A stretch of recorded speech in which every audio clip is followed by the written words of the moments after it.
the point to understand about immigration law is it is the exact opposite of every other portion of American law and our Anglo-Saxon system of jurisprudence. Every other portion of law, it says specifically what is not allowed, but everything else is fine.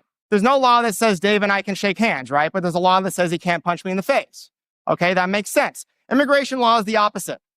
It says all immigration is illegal except what the government specifically allows. If you fit into a narrow Soviet-style category, then maybe if you apply and wait 20, 30, 50 years, yeah, you can get in. Otherwise, there is no way for you to come in. It is the opposite of our legal traditions. To support government immigration restrictions and mass deportations means that you must also support the methods of actually enforcing those laws. These enforcement methods are some of the most anti-libertarian laws in existence. Examples: Trump designated drug cartels as terrorists and is considering designating some gang members arrested inside of the U.S. as enemy combatants to stop immigration. Trump wanted to send U.S. troops to Mexico to fight a war against terrorist cartels. He deployed the military to the border. He used the Alien Enemies Act to deport migrants to prison camps in El Salvador without due process.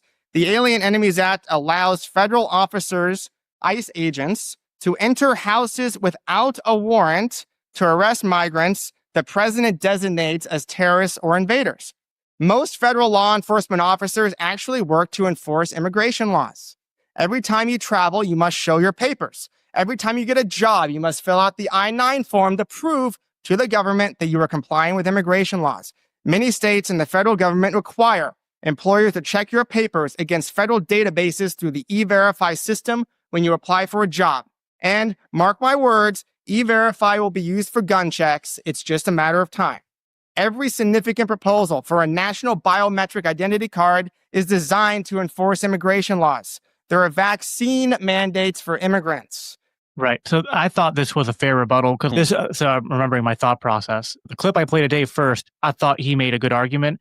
This was one of Alex's better repeated arguments throughout the debate, one I'm sympathetic to, that I've even presented to Dave when I had him on the show last year to talk about immigration. Because I'm like, Dave, I get where you're coming from here.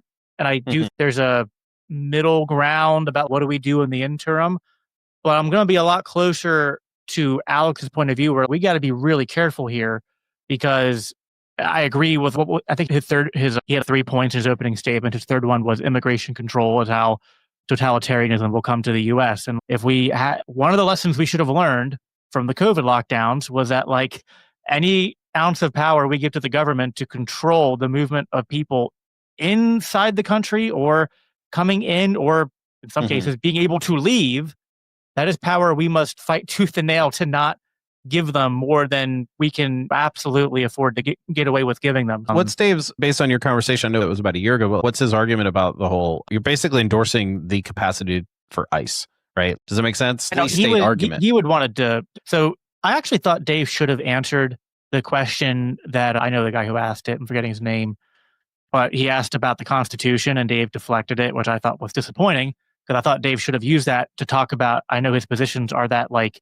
it would be better to abolish ICE, abolish the Department of Homeland Security, and to actually, I agree with Alex that the Constitution really doesn't have doesn't give the federal government the power to do much about immigration other than like in war. There's a little bit of implied power. If you're in war and you've to fight a war, then like you can enforce the border against like invading armies or something. But in terms of immigration proper, that should fall more to the states. And that's what Dave kind of alludes to is that it would be better to have the states set more policies that would then be based on pseudo Ellis Island systems and like work visas and things like that. That was, I mean, I guess I would be like sympathetic if the debate was, you're not allowed to come here. We're going to do everything we can to prevent you from being here, literally closing the border, whatever that means. If you get lucky, we're not going to harm you because we're not about that. I guess maybe that, but like the deportations and the whole, there's people I agree. that don't want. Yeah, I'm not down with the deportation.